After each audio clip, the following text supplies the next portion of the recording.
बांग्लादेश की पुलिस को इतनी आज़ादी है कि किसी भी हिंदू को उठाकर जेल में डाल देगी और 1 साल 2 साल 3 साल 4 साल मुकदमा चलता रहेगा। वो अब हिंदुओं को पूजा पाठ करने पर अंकुश लगा रहे हैं। अगले दिनों में कुछ दिनों में कानून ये भी आ जाएगा कि बांग्लादेश में घरों में माता की मूर्ति रखने पर भी प्रतिबंध है। पूजा तो छोड़ दीजिए। बांग्लादेश का हिंदू प्रताड़ित है, इसका जिम्मेदार कौन है? क्या बांग्लादेश के प्रधानमंत्री यूसुफ खान इस्तीफा देंगे क्या? और बांग्लादेश की कट्टरपंथी और पाकिस्तानी समर्थित ISIS आतंकवादी समर्थित अलगाववादी सरकार ये जवाब देगी कि जब हिंदू बहन बेटियों को उठाकर उनका रेप किया जा रहा है और उनके साथ बर्बरता, हर स्तर पर बर्बरता हो रही है, तो इसका जिम्मेदार कौन है?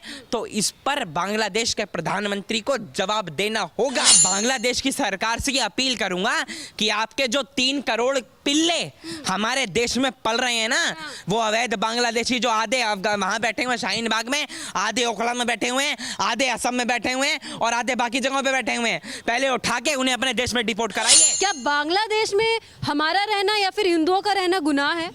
देखिए, मुझे ऐसा लगता है कि बांग्लादेश में हिंदुओं का रहना वाकई गुनाह ही हो चुका है और अगर हिंदू अभी भी नहीं समझा तो आप मान लीजिएगा कि अगले 10 सालों में बांग्लादेश में एक भी हिंदू अपना त्योहार मनाता हुआ भी नहीं दिखेगा। ना पक्ष ना विपक्ष, सिर्फ सच। बांग्लादेश में हिंदुओं के लिए एक नया फरमान जारी कर दिया गया है। फरमान वो है कि अब अजान के वक्त जो हिंदू हैं वो पूजा पाठ नहीं कर सकेंगे और लाउड स्पीकर उनको बंद करना पड़ेगा। इसी पर बात करने के लिए इस वक्त हमारे साथ बीजेपी प्रवक्ता नयन मारकर है। सबसे पहले आपका बहुत बहुत स्वागत। बहुत बहुत धन्यवाद आपके चैनल को और आपके राष्ट्रभक्त दर्शकों को। क्या बोलिएगा, बांग्लादेश में तो जैसे लग रहा है हिंदुओं को वो लोग बर्दाश्त ही नहीं कर पा रहे हैं। देखिए, सबसे बड़ी बात है, एक मुस्लिम बहुल देश में हिंदुओं को कोई कैसे बर्दाश्त कर पाएगा? और सबसे बड़ी बात है, जहां 3 मक्खियां भिनभिनाती है ना, वहां अगर एक शेर आ जाए तो उन 3 मक्खियों की चिड़चिड़ाहट अपने अंतिम स्तर पे पहुंच ही जाती है। कौन है 3 मक्खियां? अब वो 3 मक्खियां कौन है वो तो आप जानिए। मैं बांग्लादेश के प्रधानमंत्री को मक्खी से कंपेयर तो करूंगा नहीं, लेकिन वो मक्खियों वाली हरकतें जरूर कर रहे हैं। बांग्लादेश का हिंदू प्रताड़ित है, इसका जिम्मेदार कौन है? क्या बांग्लादेश के प्रधानमंत्री यूसुफ खान इस्तीफा देंगे? और बांग्लादेश की कट्टरपंथी और पाकिस्तानी समर्थित ISIS आतंकवादी समर्थित अलगाववादी सरकार ये जवाब देगी कि जब हिंदू बहन बेटियों को उठाकर उनका रेप किया जा रहा है, उनको शोषण किया जा रहा है, उनका मास मर्डर, उनकी लिंचिंग करी जा रही है और उनके साथ बर्बरता, हर स्तर पर बर्बरता हो रही है, तो इसका जिम्मेदार कौन है? तो इस पर बांग्लादेश के प्रधानमंत्री को जवाब देना होगा। वो तो शेख हसीना पर आरोप लगा रहे थे, लेकिन शेख हसीना कम से कम हिंदुओं को बचा तो रही थी, जो हिंदुओं को गली का बकरा तो नहीं बनने दे रही थी, हिंदुओं को हलाल तो नहीं होने दे रही थी। लगभग 300 घरों को तोड़ा गया, फोड़ा गया, मंदिरों को तोड़ा गया। बांग्लादेश में क्या माहौल था आप भी जानते और दर्शक भी जानते। लेकिन जब से नए सरकार का गठन हुआ है, मानो ऐसा लग रहा है कि हिंदू कोई पाकिस्तान से चल के आए या फिर ये लोग बांग्लादेश को पाकिस्तान बनाना चाहते हैं। आखिर क्या वहाँ के सरकार को नहीं बर्दाश्त हो रहा है कि वो अब हिंदुओं को पूजा पाठ करने पर अंकुश लगा रहे हैं? देखिए, सबसे पहली बात तो ये है कि मैं बांग्लादेश की सरकार से ये अपील करूंगा कि आपके जो 3 करोड़ पिल्ले हमारे देश में पल रहे हैं ना, वो अवैध बांग्लादेशी जो आधे वहां बैठे हुए हैं शाहीन बाग में, आधे ओखला में बैठे हुए हैं, आधे असम में बैठे हुए हैं और आधे बाकी जगहों पे बैठे हुए हैं, पहले उठा के उन्हें अपने देश में डिपोर्ट कराइए, उसके बाद हिंदुओं पर बात कीजिएगा। और दूसरी बात, जब आप हिंदू सुरक्षा की बात करती हैं, आप बात करती हैं 300 घरों को जला दिया गया।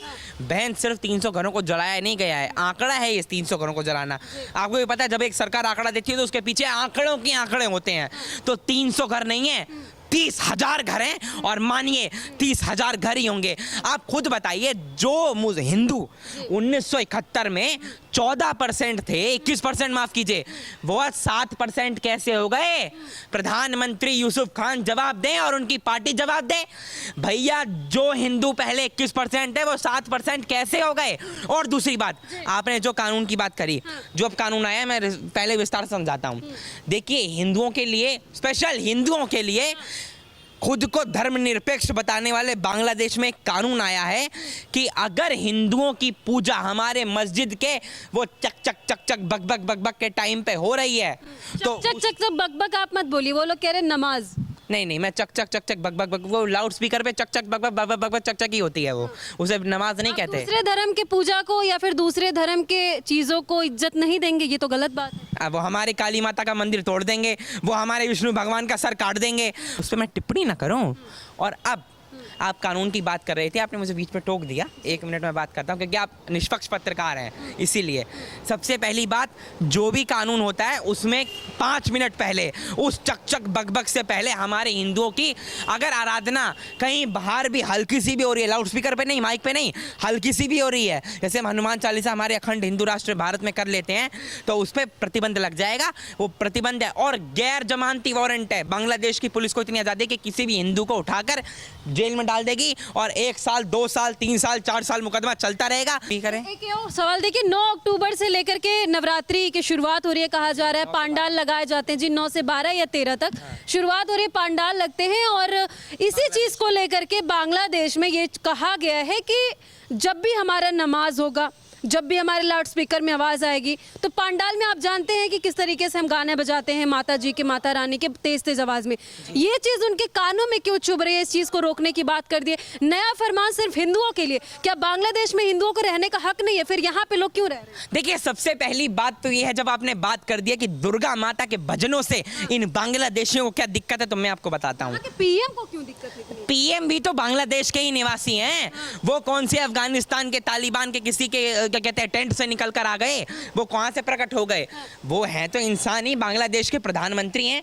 सबसे पहली बात, बांग्लादेश के प्रधानमंत्री को दिक्कत ये है कि जिस धर्म में अपनी बहन को और अपनी बीवी को यहाँ से यहाँ तक वो पर्दे में देखते हैं ना, और उसी अगले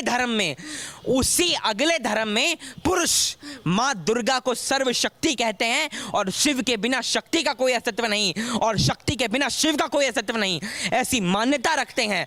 और पुरुष माता दुर्गा के आगे, जिनको हम प्रकृति मानते हैं, जिनको हम सर्वोच्च देवी मानते हैं, उनके आगे जब नतमस्तक होते हैं तो उनको दिक्कत यह है कि एक जगह जो उनके देश की संस्कृति है वहाँ यहाँ से लेकर यहाँ तक पर्दे में रखते हैं, और दूसरे जगह उन्हें सर पर बिठाकर महिलाओं को पूरी आज़ादी के साथ उन्हें देवी दुर्गा के स्वरूप में पूजते हैं। असल माइंडसेट की और कट्टरपंथियों की दिक्कत है, और ये कोई प्रधानमंत्री नहीं है, ये ISIS का टट्टू हैं।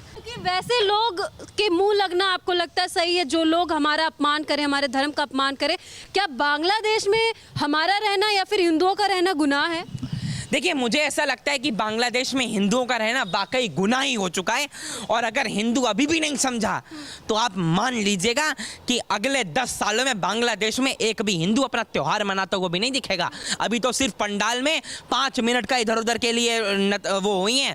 अगले दिनों में, कुछ दिनों में कानून ये भी आ जाएगा कि बांग्लादेश में घरों में माता की मूर्ति रखने पर भी प्रतिबंध है, पूजा तो छोड़ दीजिए। बताइए, उनको पूजा पाठ करने पर अंकुश लगाया जा रहा है, नया नया कानून लाया जा रहा है, और नई सरकार बनने के बाद सीधा ये कह सकते हैं कि हिंदुओं को ही टारगेट किया जा रहा है। देखिए, सबसे बड़ी बात है, मैं अंतर्राष्ट्रीय United Nations, America, Britain, France और इन जैसे सो कॉल्ड नेशंस को लपेटना चाहता हूं। क्यों? अगर भारत में एक भी जिहादी का घर गिरता है, कोर्ट के आदेश पर गिरता है, तो इनके तकलीफ हो जाती है। कहाँ चलेगा ये देश और कहाँ चला गया पीस ऑर्गेनाइजेशन? भैया, जब हर जगह ये इजराइल के खिलाफ पैलेस्टाइन में आवाज उठा रहे हैं, तो क्या हिंदुओं की चीखें, हिंदू बहन बेटियों की चीखें और हिंदुओं के खिलाफ धार्मिक नफरत और सांप्रदायिकता इनको बांग्लादेश में दिखाई नहीं दे रही? सिर्फ इतना सवाल है, और इसका जवाब इन्हें देना भी चाहिए।